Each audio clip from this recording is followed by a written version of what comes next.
안녕하세요. 오늘도 사연살롱을 찾아주셔서 감사합니다. 저는 가슴으로 낳은 아이를 키우고 있는 여성이에요. 혹시 여러분은 기적을 경험한 적이 있으신가요? 저는 제 아들을 만난 그 순간이 제 인생의 기적처럼 느껴져요. 사실 저희 부부는 첫 아이를 떠나보낸 경험이 있어요. 눈에 넣어도 아프지 않을 3살짜리 아들이 하루아침에 세상을 떠났을 때 저는 제 인생이 끝났다고 생각했어요. 웃음이 떠나지 않던 우리 집은 그날 이후 모든 게 변해버렸거든요. 남편도 저도 각자의 슬픔이 너무도 커서 서로를 위로할 여유조차 없었어요. 아이가 병에 걸린 게 누구의 탓도 아니었는데도 그때는 원망할 대상이 필요했던 것 같아요. 남편은 그 대상을 저로 택했고 저 역시 그 대상을 남편으로 택했다는 게 문제였죠. 아이가 떠난 그날부터 우리 부부는 서로를 물어뜯고 모든 걸 상대의 탓으로 돌리면서 하루하루를 버텼던 것 같아요. 그렇게라도 하지 않으면 정말 죽을 것 같았거든요. 그랬던 우리 부부를 살린 건 다름 아닌 우리 둘째 아들이었어요. 우리 부부가 가슴으로 낳은 그 아이였죠. 그럼 지금부터 우리 가정에서 일어난 기적 같은 사연을 전해드릴게요. 어린아이들이 1년 중 가장 기다리는 날이 언제인지 아세요? 바로 어린이날과 크리스마스, 그리고 생일이에요. 그중 생일은 단연 최고의 날이었죠. 그만큼은 뭘 잘못해도 덜 혼나고 먹고 싶은 거, 가지고 싶은 걸 마음 놓고 사달라고 조를 수 있으니까요. 하지만 저는요, 제 생일날이 세상에서 제일 싫었어요. 그날은 제가 세상에 태어난 날이 아니라 부모한테 버려진 날이었기 때문이에요. 솔직히 저는 그날을 기억하지 못해요. 보육원 선생님이 얘기해 주셔서 그런가 보다 하고 있는 거죠. 제가 보육원에 오게 된 건 5살 무렵이었대요. 종점에 도착한 버스 뒷자리에 잠들어 있는 걸 버스 기사 아저씨가 파출소에 데려다 주셨고 밤이 되도록 저를 찾는 사람이 없자 시설에 임시로 보내졌다더군요. 임시 보호기간이 지나도록 제 부모님은 저를 찾아오지 않으셨어요. 그렇게 저는 시설에서 살게 된 거예요. 시설 원장님 말씀으로는 몇 살이냐고 묻는 말에 제가 손가락을 5개 펼쳐 보여서 5살이라는 걸 알 수 있었고, 이름이 뭐냐는 말에 최수아라고 대답해서 제 이름을 알 수 있었다더군요. 하지만 너무 어려서 그랬는지 제 생일은 모르더래요. 그래서 생일은 임시보호소에 들어간 그날을 제 생일로 적으셨다고 했어요. 그러니 서류상 제 생일은 제가 버려진 날인 셈이었죠. 어릴 때야 그런 사실을 몰랐으니 생일이 되면 그저 좋은 줄로만 알았어요. 보육원 선생님이 케이크도 사주시고 조촐하게나마 생일 파티도 열어주셨거든요. 하지만 정확히 제 생일날 했던 건 아니고 같은 달에 생일이 있는 친구들을 하루 날 잡아서 공동 생일 파티를 열어주는 거였어요. 그래도 그때는 그런 생일이라도 신나고 좋더라고요. 중학교에 들어가면서 내 생일에 얽힌 비열을 듣고는 그렇게 좋아했던 생일날이 저주스럽게 느껴지기 시작했지만요.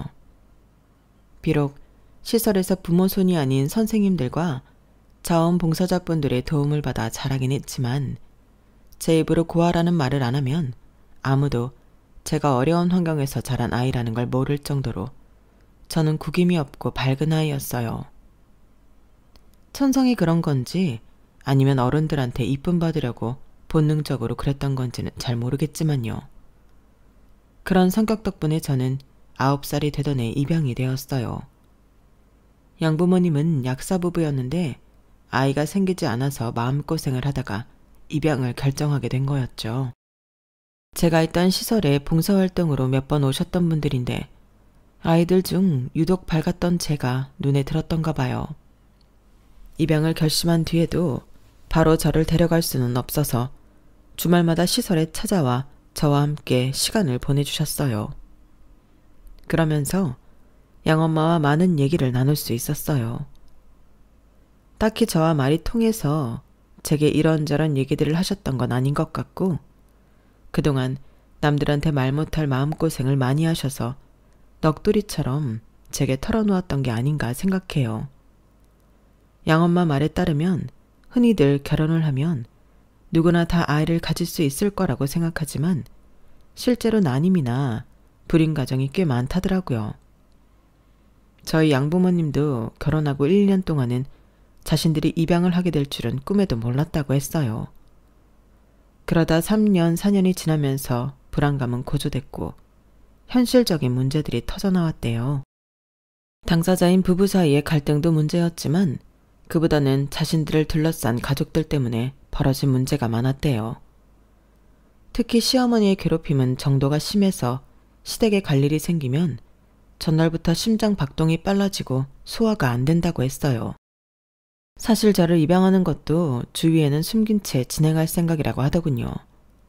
입양이 완료되면 시댁과 연도 끊고 연고 없는 곳으로 이사해서 평범한 가족으로 살고 싶다고요. 구김없이 밝은 저라면 그렇게 살 수 있을 것 같았다고 말이죠. 하지만 양어머니의 바람은 이루어지지 않았어요. 시댁에서 입양 계획을 알게 되면서 문제가 생겼고 그 과정에서 전부터 골마있던 부부 사이의 문제까지 터져나오면서 두 분이 이혼을 하게 되셨거든요. 그렇게 제 입양이 불발되었고 이후로도 저는 입양이 되지 못했어요. 입양 시기를 놓친 게 문제였죠.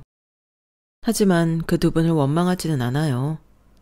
두 분은 이혼을 한 이후에도 종종 저를 찾아와 주셨거든요. 두 분이 함께 오는 적은 없었지만요. 제가 중학교에 들어갈 때까지도 제 생일마다 시설에 찾아와 주셨던 양엄마는 제가 중학교 2학년이 되던 해 재혼을 하셨어요. 상대 남자분이 아내와 사별하고 어린 아들과 함께 사시는 분이어서 양엄마는 꿈에 그리던 엄마가 되셨고 그렇게 저는 양엄마와 모녀관계가 될 기회를 완전히 놓치게 되었어요. 그래도 제가 여전히 그분을 양엄마라고 부르는 건 이후로도 제게 부모의 자리가 필요할 때마다 제 곁을 지켜주셨기 때문이에요. 제가 고등학교를 졸업하고 시설을 나가게 되었을 때 제가 살 곳과 첫 학기 대학 등록금도 마련해 주셨고 장학금을 놓쳐서 학비 문제로 휴학을 갈등했을 때도 제 등록금을 내주셔서 휴학 없이 무사히 졸업할 수 있었거든요. 양엄마는 저와 한 집에서 살지 않았을 뿐 정신적으로나 물질적으로 한순간도 제 엄마가 아닌 적이 없었어요. 늘 제 결정에 힘을 실어주셨고 제게 위기가 찾아왔을 때는 뒤에서 조용히 서포트를 해주셨어요. 딱 한 번만 빼고 말이죠. 수아야, 너 꼭 그 사람이랑 결혼을 해야겠니? 난 말이지 조금 걱정이 돼. 그 남자가 마음에 안 드는 게 아니라 어머니 자리가 아무래도 좀 그렇거든. 저는 대학을 졸업하고 들어간 첫 직장에서 지금의 남편을 만나 연애를 하게 되었고 사귄 지 1년 만에 결혼 얘기가 오가기 시작했어요. 양엄마한테 그 남자 집에 인사드리러 갔던 일을 말씀드렸는데 아무래도 그게 마음에 걸리셨던가 봐요. 제가 처음 시댁에 인사를 드리러 갔을 때 저희 시어머니께서 저를 보시고 이렇게 말씀하셨거든요. 예, 너는 어쩜 걱정 하나 없이 사내처럼 얼굴에 그늘이 하나도 없니? 모르는 사람이 보면 부모 잘 만나서 걱정 없이 편하게 사는 줄 알겠다. 부모 복 없는 너한테는 그게 복이라면 복이겠지? 그때 어머님한테 들은 말에 상처를 받았다는 말을 양엄마한테 했었는데 내내 그 말에 신경이 쓰이셨던가 봐요. 제 딴엔 어디다 하소연할 데도 없고 해서 투정 부리듯 한 말이었는데 괜한 말을 한 것 같았어요. 그 얘기를 듣는데 내 첫 시어머니 생각이 나더라. 임신이 안 돼서 난임 치료를 받느라 몸도 마음도 너덜너덜해진 때였는데 그때 시어머니가 그러셨거든. 내가 처음 인사 갔던 날 내 얼굴을 보시곤 팔자가 사나운 애라는 걸 눈치챘었다나 뭐라나. 그래서 결혼도 반대했던 건데 기를 쓰고 하더니 이런 꼴을 당하게 됐다고 얼마나 나를 원망하던지 몰라. 애가 안 생긴 것도 내 얼굴에 덕지덕지 붙어있는 그늘 때문이라고 툭 하면 그 소리를 하시는데 지금 생각해도 치가 떨린다. 남편이라는 인간은 입 꾹 다물고 아무 말도 안 하고 있었는데 그게 더 꼴 보기 싫었어. 애가 안 생긴 게 내 탓만은 아니잖니. 자기한테도 문제가 있는 건데 자기 부모 앞세워서 온전히 내 탓으로 돌리는 것 같았다니까? 그래서 말인데 조금이라도 너한테 부정적인 생각을 가진 집에는 안 가는 게 좋아. 나중에 나처럼 후회할 일이 생길지 모르니까. 네 남편이 네 바람막이가 되어줄 거라는 기대도 하지 말고. 내가 너무 걱정이 앞서는 건지 모르겠지만 난 네가 어디 가서든 사랑받고 살았으면 좋겠어. 넌 정말 사랑스러운 아이니까. 양엄마의 진심을 저라고 모르는 건 아니었어요. 하지만 눈에 콩깍지가 씌인 상황에선 주위에서 아무리 좋은 말을 해줘도 들리지 않게 마련이에요. 다행히도 양엄마의 걱정이 반은 맞고 반은 틀린 셈이었지만요. 비록 제 결혼을 탐탁치 않아 하셨지만 그런 것과는 달리 양엄마는 제가 결혼을 준비하는데 누구보다 많은 도움을 주셨어요. 혼수도 함께 골라주셨고 예단이며 이바지 음식까지 전부 도움을 주셨거든요. 하지만 양엄마 말대로 처음부터 제게 부정적인 시선을 보내던 시어머니는 제가 해온 모든 걸 못마땅해 하셨어요. 아, 이걸 예단이라고 해온 거니? 창피해서 주변에 말도 못하겠다. 아무리 부모 없이 자랐어도 요즘은 인터넷만 뒤져도 정도가 수두룩할 텐데. 그 정도 정성도 없이 이 모양 이 꼴로 해온 거야? 그래놓곤 뭐가 좋다고 생글생글 웃고 있니? 사람 속 뒤집는 것도 아니고 말이야. 하긴 보고 배운 게 있어야 물건 보는 눈도 생기고 하는 거지. 근본이 없는데 뭘 기대하겠어?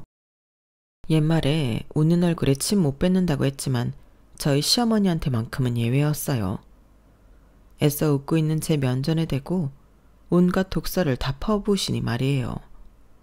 그렇다고 저희가 결혼하는데 10원 한 장 도와주지 않으셨으면서 뭐가 그렇게 못마땅한 게 많고 불만이 많으신 건지 모르겠더라고요.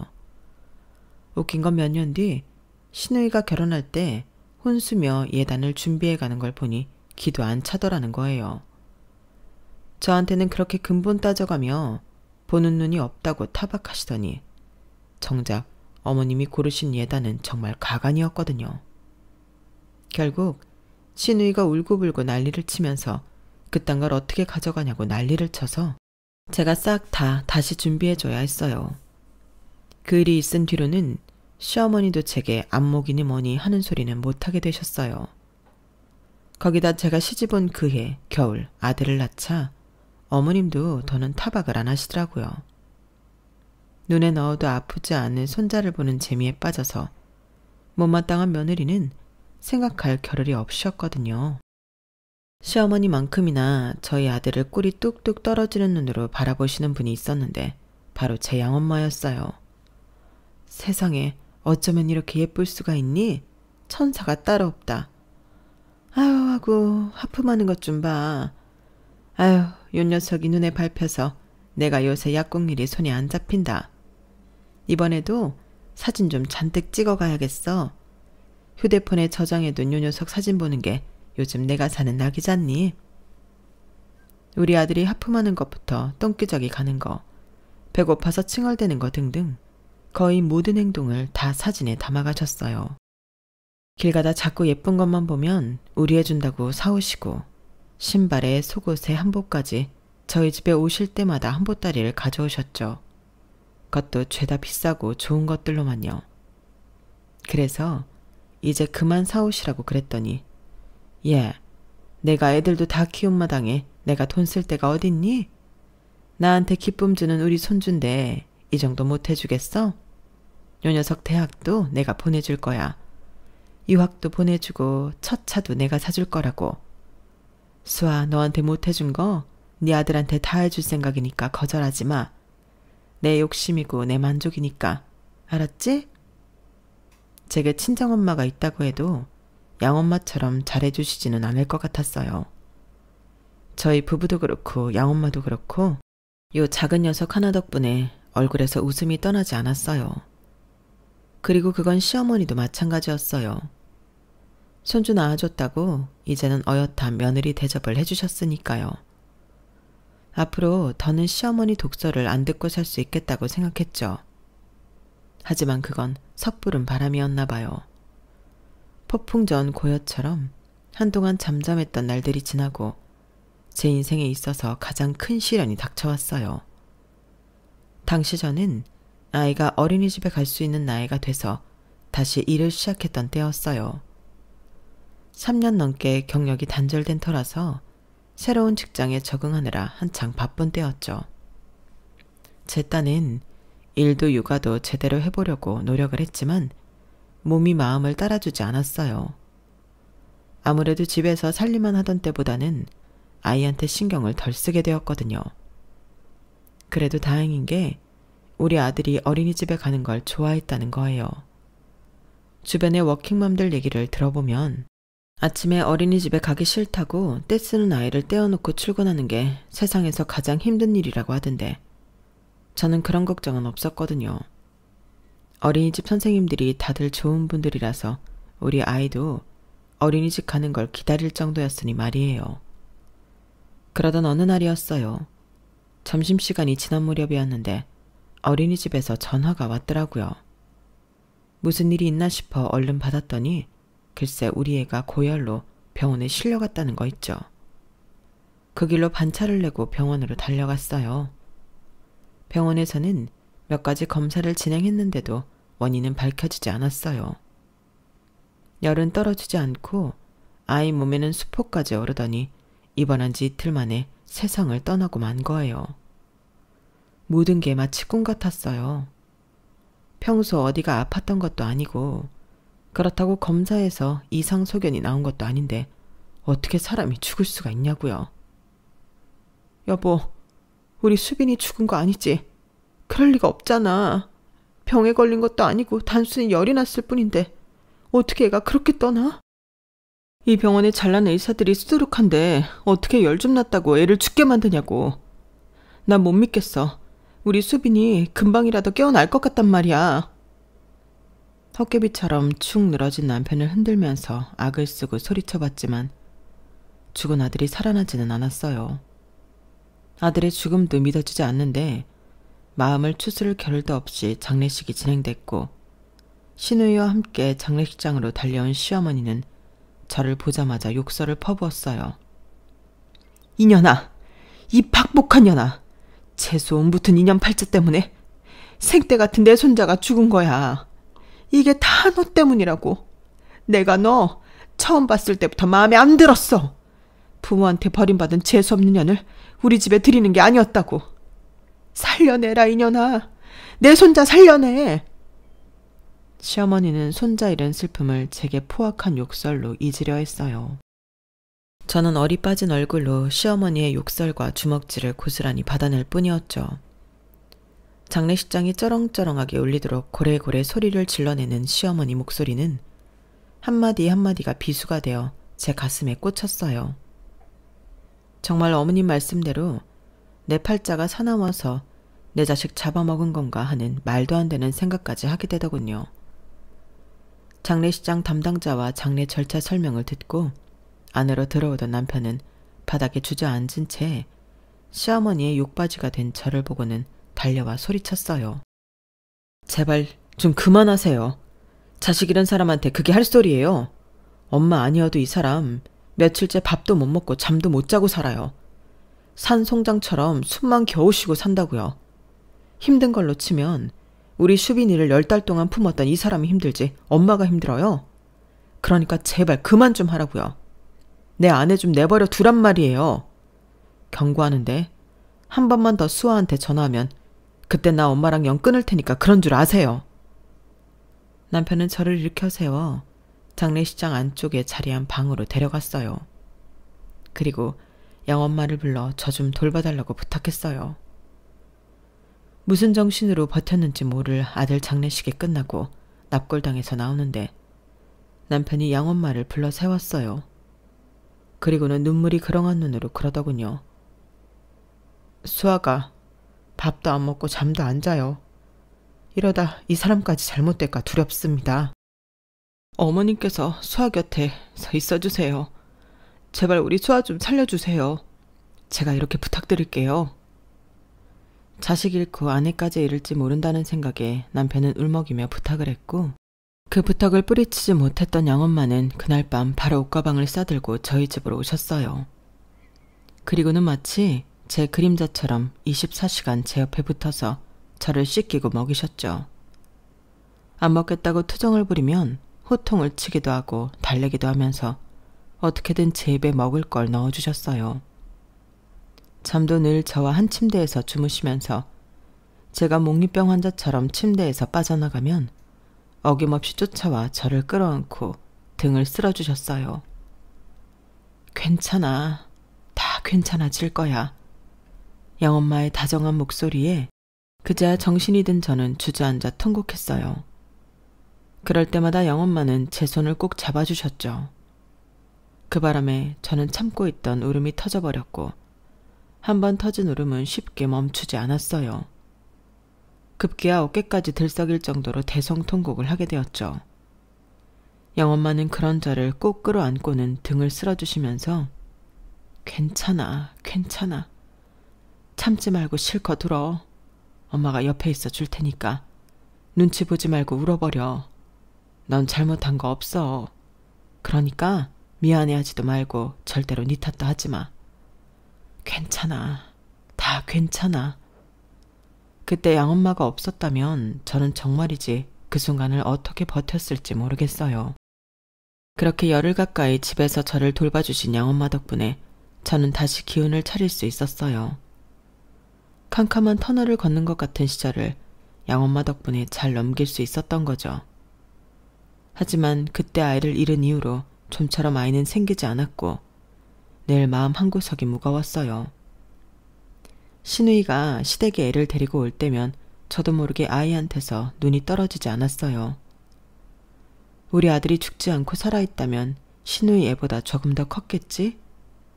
내 아이를 떠올리며 생각에 잠겨있을 때면 어김없이 시어머니의 타박이 시작됐어요. 지 자식도 못 지키는 게 청승은 왜 떨어? 네가 그렇게 재수없이 구니까 애도 안 생기는 거 아니냐? 에휴, 이러다 우리 집 대 끊어지는 게 아닌가 모르겠다. 내 딸은 남의 집 장손도 잘 낳아줬는데 어떻게 된 게 우리 집 며느리는 지 할 일도 제대로 못하는 건지 원? 나는 네 나이 때 밭일에 집안일에 내 할 일 다 하면서도 아들 딸 낳아 키우고 시부모 부양까지 했다. 근데 넌 뭐 하는 게 있다고 생떼 같은 자식을 잃어놓고도 다시 애 낳을 생각을 안 해. 정 네가 못 낳겠으면 우리 승우더러 밖에서라도 애 낳으라고 그래라. 이때다 싶었는지 어머님은 돌림노래처럼 끊임없이 잔소리를 이어가셨고 참다 못한 남편이 나서서 말을 끊었어요. 그게 무슨 말 같자는 소리예요. 내가 왜 밖에서 애를 낳아와요? 애 안 생기는 게 이 사람 탓인 줄 알아요? 다 내 탓이라고요. 그러니까 다시는 내 아내한테 그딴 소리 하지 마세요. 안 그래도 겨우 버티고 사는 사람한테 어떻게 엄마는 볼 때마다 못 잡아먹어서 안달이세요? 사람이 그러는 거 아니에요. 엄마가 계속 이런 식으로 나오면 앞으로 나도 수아도 이 집에 발길 끊을 거예요. 남편의 경고가 있었음에도 어머님은 이후에도 틈만 나면 애 문제로 저를 타박하셨고 결국 남편과 저는 극단의 결정을 내렸어요. 입양을 하기로 한 거였죠.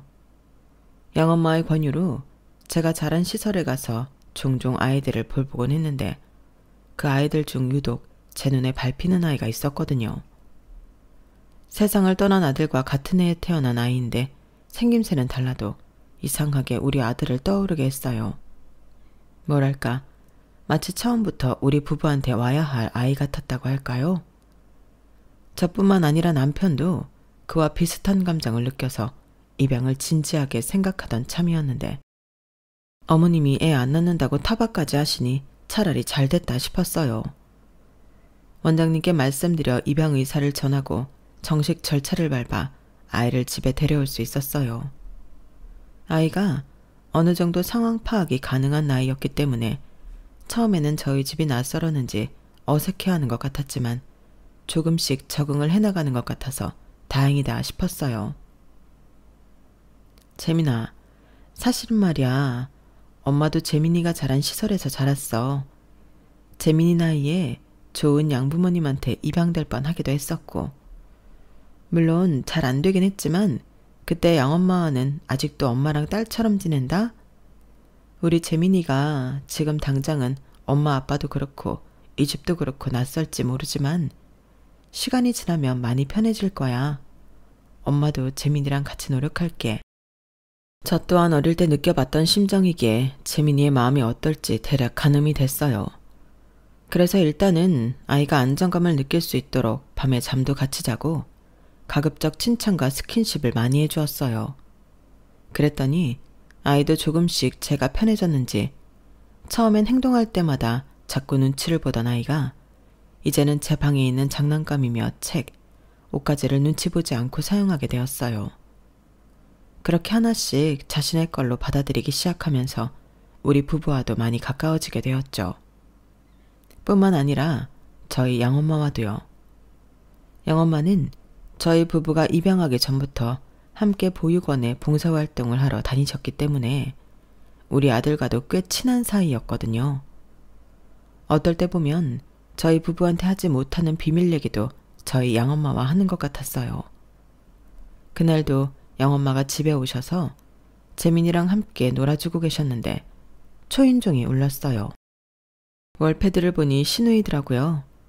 좀처럼 저희 집에 찾아오는 일이 없던 시누이의 방문이라서 좀 의아했어요. 평소 시어머니만큼은 아니어도 그 못지않게 제게 적대적이던 시누이가 그날은 웬일인지 꼬랑지를 팍 내리고 제 앞에서 살살 기지 뭐예요. 이상하다 싶었는데 아니나 다를까 양엄마가 재민이를 데리고 방으로 들어가자 대뜸 돈 얘기를 꺼내더라고요. 오키 언니, 나 돈 좀 빌려줘요. 우리 그 이 직장 그만두고 나와서 회사 차리겠다는데 돈이 좀 부족해요. 요즘 시어머니가 하루가 멀다 하고 집에 와서는 친정에 가서 돈 구해오라고 들들 볶는다니까요. 안 그래도 친정이 기운다고 평소에도 무시하는데 이젠 그 이까지 나서서 처가덕 좀 보자고 난리네요. 엄마한테 말해봤자 돈 나올 구멍은 없고 별 수 있나요? 올케 언니한테 부탁할 밖에. 아가씨, 사정은 딱하지만 저희라고 형편이 되나요? 저도 그이도 일반 회사원일 뿐이잖아요. 도움 못 돼서 미안해요, 아가씨. 그러자 시누이가 양엄마와 재민이가 있는 방 쪽을 쓱 보더니 그러는 거예요. 언니 양어머니 말이에요. 강남에 건물도 가지고 있다던데 언니가 나 대신 돈 좀 빌려달라고 그러면 안 돼요? 언니가 그렇게만 해주면 내가 그 은혜 절대 안 잊을게요. 엄마가 재빈이 입양했다고 툭하면 뭐라고 하는 것도 내가 중간에서 다 막아준다니까요. 그러니까 언니 나 좀 도와줘요. 저희가 신혼 때부터 살던 전셋집을 나와 지금 사는 아파트를 살 때 이미 양엄마의 도움을 받았던 터라 또다시 돈 문제로 신경 쓰시게 하고 싶지 않았어요. 더군다나 시누이라면 돈이 있어도 안 빌려주고 싶은 심정이기도 했고요. 그래서 거절을 했더니 애처럼 울먹이며 돌아가더라고요. 그런데 그 일이 있고 얼마 뒤 돈을 어디서 구했는지 시누이 남편이 회사를 차렸다는 연락이 온 거예요. 잘됐다 싶으면서도 한편으로는 이번에 돈 안 빌려준 걸로 시누이가 한동안 못살게 굴겠구나 싶었죠. 그런데 웬걸? 시댁에서 마주칠 때마다 오히려 제게 살갑게 굴더라고요. 어머님이 제게 한 소리 하시면 자기가 나서서 말을 끊기도 하고 가끔은 어머님 들으시도록 제 칭찬도 하고 말이죠. 해가 서쪽에서 뜰 일이다 생각했어요. 하도 신기해서 일이 잘 풀리니까 마음도 유해진 건가 하는 생각까지 했다니까요. 그런데 재벌은 남 못 준다고 시누이가 제 본성을 드러내는 일이 생긴 거예요. 어머님 심부름을 하느라 남편 없이 재민이만 데리고 시댁에 가게 됐는데 마침 거기에 시누이랑 시누이 딸이 와 있더라고요. 시누이 딸 생일이라서 어머님 모시고 저녁 먹으러 가려고 왔다더군요. 모르면 모를까 시누이 딸 생일이라는데 어떻게 모른 척 하겠어요. 그래서 용돈이라도 주려고 지갑을 열었는데 마침 5만원짜리 한 장이 있더라고요. 요즘은 카드를 쓰거나 땡땡페이를 주로 사용해서 현금을 가지고 있는 일이 드문데 다행이다 싶었어요. 따로 봉투는 준비가 안 돼서 시누이 딸을 불러 손에 돈을 쥐어주었어요. 예림아, 오늘 생일이라며? 이걸로 예림이 가지고 싶은 거 사. 예림이 생일인 걸 몰라서 선물 못 사와서 주는 거야. 생일 축하해. 신우이 딸은 멀뚱히 저를 바라보다가 지 엄마한테 가서 제가 준 돈을 툭 던져줬어요. 신우이가 이게 뭐냐고 물었더니 애가 저를 손가락으로 가리키더라고요. 그때까지만 해도 신우이가 빈말이라도 뭘 애한테 돈을 다 주고 그러냐고 할 줄 알았는데 글쎄 제가 있는 자리로 성큼성큼 걸어오더니 다짜고짜 제 뺨을 때리며 그러지 뭐예요. 누굴 거지 새끼로 알아. 내가 돈 좀 빌리러 갔었다고 우습게 보이는 모양이지? 당장 우리 예림이한테 사과해. 사과하라고. 신우이는 눈을 부릅뜨고 저를 죽일 듯이 달려들었어요. 처음엔 신우이가 뭔가 오해를 해서 그런가 보다 했는데 그게 아니라 제가 준 돈 액수가 적어서 그랬던 거더라고요. 솔직히 어이가 없었어요. 5살짜리 아이한테 5만 원 용돈 준 게 그렇게 적은 액수인가요? 신우이가 난리를 치자 시어머니까지 달려와 모녀가 쌍으로 저를 비난하기 시작했고 결국 제가 미안하다고 사과를 하는 선에서 끝이 났어요. 그런데 얼마 뒤 생각지도 않은 일이 벌어진 거예요. 신우이가 울면서 저희 집에 찾아와 무릎까지 꿇고 싹싹 빌지 뭐예요. 올케 언니, 내가 잘못했어요. 내가 잠깐 눈에 뭐가 씌었었나 봐요. 내가 언니한테 그러면 안 되는 거였는데 정말 죽을 죄를 지었어요. 그러니까 언니네 영어머니한테 말 좀 잘해주세요. 빌려주신 돈 당장 돌려달라고 하시면 저 그이한테 이혼당해요. 제발 나 좀 살려주세요. 네? 알고 보니 처음 우리 집에 돈을 빌리러 왔던 날 저희 양엄마가 신우이 사정을 듣고는 따로 연락을 하셨던가 봐요. 입양 문제로 시어머니한테 공격당하는 게 마음에 걸렸던 양엄마는 신우이한테 저 좀 돌봐달라는 조건을 걸고 3억을 이자도 없이 빌려주셨더라고요. 그런데 신우이가 자기 딸한테 용돈 5만 원 줬다고 제 뺨까지 떼인 걸 알고는 당장 돈 돌려달라고 연락을 하신 거 있죠. 시댁에서 있었던 일을 양엄마가 어떻게 알았냐고요? 그게 참 우리 재민이를 통해서 아셨더라고요. 외할머니가 고모가 엄마 괴롭히면 말해달라고 그랬어. 외할머니가 혼내주신다고. 그때 고모가 엄마 막 때렸잖아. 그래서 내가 외할머니한테 말해줬지. 초롱초롱한 눈으로 또박또박 말하는 재민이를 보니 기분이 참 묘하더라고요. 그 어린 게 엄마를 지키겠다고 외할머니의 간자노릇을 했다는 게 귀엽기도 하고 기특하기도 해서 울컥한 거 있죠. 결국 양엄마는 신우이한테 빌려줬던 돈을 고스란히 돌려받으셨어요. 그 바람에 이혼을 당하지 않을까 걱정했던 신우이는 다행히 이혼은 면했지만 시댁에서 찬밥 신세가 됐다고 하더군요. 그리고 그날 제가 시댁에서 신우이와 어머님한테 당한 일을 재민이를 통해 전해 들은 남편은 불같이 화를 내며 시댁과 연을 끊어버렸어요. 이런 사정을 다 들으신 양엄마는 제게 그러시더군요. 전재계약사인 내가 무슨 돈이 있어서 네 신우이한테 3억이나 빌려줬는지 아니? 나 강남에 건물 있거든. 강남 알짜배기 땅에 있는 그 건물 말이야. 내가 어떻게 얻었는지 알아? 재혼하기 전에 시어머니께서 나를 불러 그러시더라. 내 배로 애 안 낳고 전처 자식 둘 잘 키워주면 자신 소유의 강남 빌딩 내 앞으로 해주시겠다고. 그래서 그러겠다고 했어. 너도 알다시피 내가 애를 못 갖잖니.